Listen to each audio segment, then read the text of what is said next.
श्री राम जय जय राम। श्री राम जय जय राम। श्री राम जय जय राम। मेरे प्रभु राम, हम सबके श्री राम के इस 53वें संस्करण में आप सभी का हार्दिक स्वागत है, हार्दिक अभिनंदन है। प्रिय मित्रों, आज के इस संस्करण में हम यदास 91वें दिवा से लेकर 92वें दिवा तक के रामचरित का सर्वप्रथम मूल पाठ करेगा। तत्पश्चात हिंदी में जो भावार्थ दिया हुआ है, तत्पश्चात यथागत यथा सामर्थ्य हमें शुरू करेंगे। प्रिय मित्रों, आप सबको यह रामचरित मानस का सत्संग बहुत ही सुंदर लग रहा है। इसको लाइक शेयर सब्सक्राइब करके बेल आइकन जरूर दबा दिया। आइए प्रवेश करते हैं। बोलो श्री रामचंद्र भगवान की जय जय। श्री राधे श्याम। लागन उरोपदेश जदपि कहूँ शिव बार बहु, बोले बिहसी महेशुहर माया बलु जान जी। जो तुम्हारे मन अति संदेहु, तो किन जाय परीक्षा लेहूँ। तब लगी बैठ अहूँ बट छाही, जब लगी तुम्हें मोहि पाई। जैसे जाय मोह भ्रम भारी, करहूँ सो जतनु विवेक विचारी। चली सीता शिव आयसु पाए, करहि विचार करौं का भाई। यहाँ शंभुअस मन अनुमाना, दक्ष सुता कहूँ नहीं कल्याणा।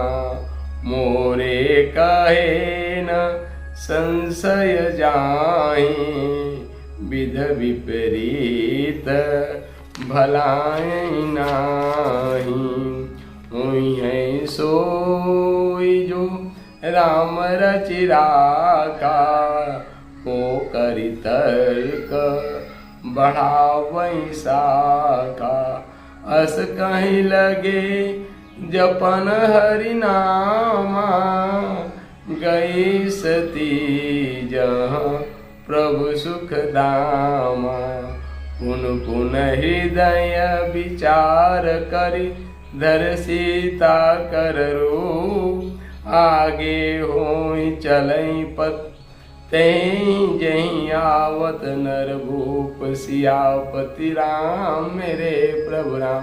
प्रिय मित्रों, मेरे प्रभु राम, हम सबके श्री राम के इस 53वें संस्करण में आप सभी का हार्दिक स्वागत है, हार्दिक अभिनंदन है। आइए अब रामचरितमानस के इस 51वें द्वय से 52वें द्वय तक का जो हिंदी में भावार्थ है, हम आपको श्रवण कराते हैं। लागन और उपदेश जदपि कहूँ शिव बार बहु, बोले बिहस महेशु हरि माया बल जान जी। यद्यपि शिव जी ने बहुत बार समझाया, फिर भी सती जी के हृदय में उनका उपदेश नहीं बैठा। तब महादेव जी ने मन में भगवान की माया का बल जानकर मुस्कुराते हुए बोले, जो तुम्हारे मन अति संदेह हूँ, तो किन जाहि परीक्षा ले हूँ। तब लग बैठी अहूँ बट चाही, जब लग तुम एहूँ मुहि पाई। जो तुम्हारे मन में बहुत संदेह है, तो तुम जाकर परीक्षा क्यों नहीं लेती।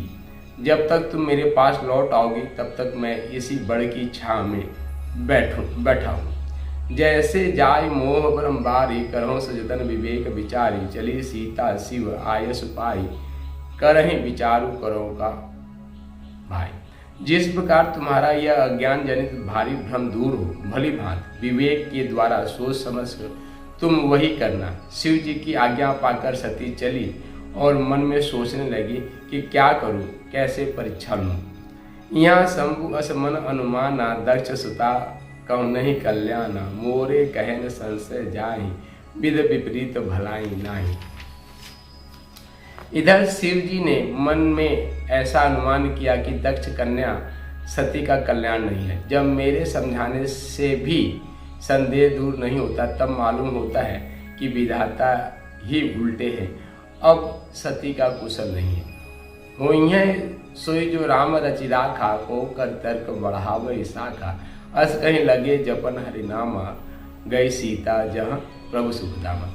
जो कुछ सामने रच रखा है वही होगा, तर्क करके कौन सा विस्तार बढ़ावे। मन में ऐसा कहकर शिव जी भगवान श्री हरि का नाम जपने लगे और सती जी वहाँ गई जहाँ सुख के धाम प्रभु श्री रामचंद्र जी थे।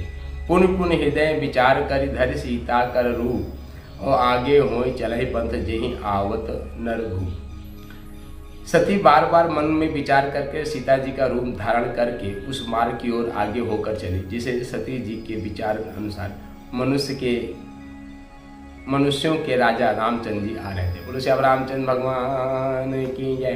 प्रिय मित्रों, हम सबके श्री राम, मेरे प्रभु राम श्री राम के इस 53वें संस्करण में आप सभी का हार्दिक स्वागत है, हार्दिक अभिनंदन है। अभी यथास यथा गति यथा सामर्थ, जो मन में भाव आएगा उसको आप सबके सामने प्रस्तुत करें। मित्रों, प्रसंग यह चल रहा था कि भगवान श्री राम का इस धरती पर अवतरण हुआ है। भगवान शंकर चूंकि त्रिकालदर्शी हैं, सब कुछ उनको पता रहता है, तो उनके मन में भी भगवान श्री राम के दर्शन की लालसा प्रकट, और इस लालसा को, इस अभिलाषा को लेके भगवान भोलेनाथ शिव जो है माँ पार्वती को साथ लेके दंड आरण्यक वन में प्रकट होते हैं।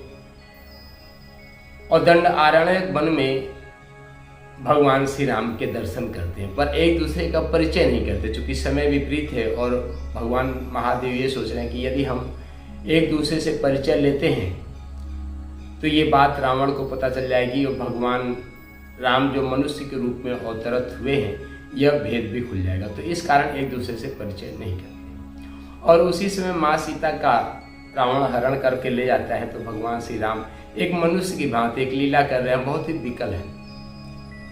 यह विकलता देख के माँ पार्वती के मन में भी यह विचार उत्पन्न होता है कि भगवान शिव जिसको प्रणाम कर रहे हैं, जिसको प्रेम करते, वो तो एक सामान्य मनुष्य सा दिख रहा है, अपनी पत्नी के विछोह में इस तरीके से व्याकुल है।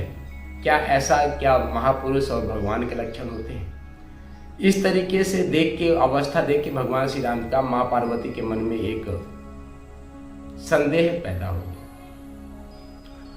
और बार बार भगवान शिव से उनके बारे में पूछती। भगवान शिव अलग अलग प्रकार से माँ पार्वती को समझाने का प्रयास करते हैं, पर माँ पार्वती समझने का प्रयास नहीं कर। उनके मन का जो संदेह है कि ये जो मनुष्य, सामान्य मनुष्य दिख रहे हैं, यही भगवान श्री राम हैं, भगवान श्री हरि विष्णु के अवतार हैं, यह उनको समझ में नहीं आ रहा है। और जब समझ में नहीं आ रहा है तो भगवान देवादिदेव महादेव उनसे कहते हैं कि ये तुम्हारी समझ में नहीं आ रहा, तो एक काम करो, तुम जाओ भगवान की परीक्षा लो, भगवान की परीक्षा लो, जिससे तुम्हारा संदेह जो है मिट जाए।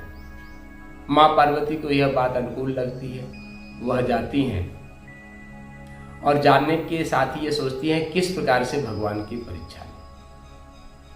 और जैसे ही माँ पार्वती भगवान शंकर के पास से परीक्षा लेने के लिए चल रही हैं, भगवान देवादिदेव महादेव के मन में भी चिंतन मंथन करने आ रहा है कि इतना हमारे समझाने के बाद भी माँ पार्वती सती को इतनी बातें समझ में नहीं आई, दक्ष कुमारी को समझ में नहीं आई।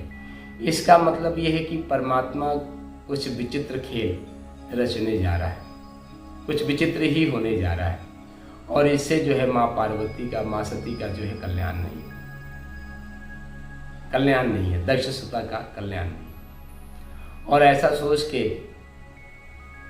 देवादिदेव महादेव सोचते हैं कि वही है वही जो राम रचि राखा, को करी तर्क बढ़ावे शाखा।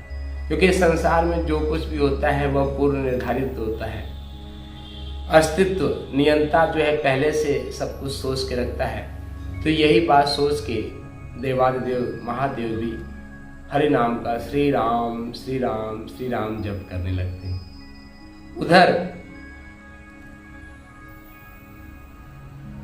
माता सती को कुछ और समझ में नहीं आता कि ऐसे परीक्षा लो, तो वह सीता का ही रूप बना लेती हैं, और सीता के रूप को बना के भगवान श्री राम के सामने समक्ष प्रस्तुत। मित्रों, इसके आगे क्या होता है यह हम अगले दोहे अगले चौपाई में आप सबको बताएंगे। मुझे उम्मीद है कि आपको यह सब रामचरितमानस का सत्संग बहुत ही सुंदर लग रहा है, बहुत ही अच्छा लग रहा है। आप इस नियमित सत्संग में बने रहेंगे।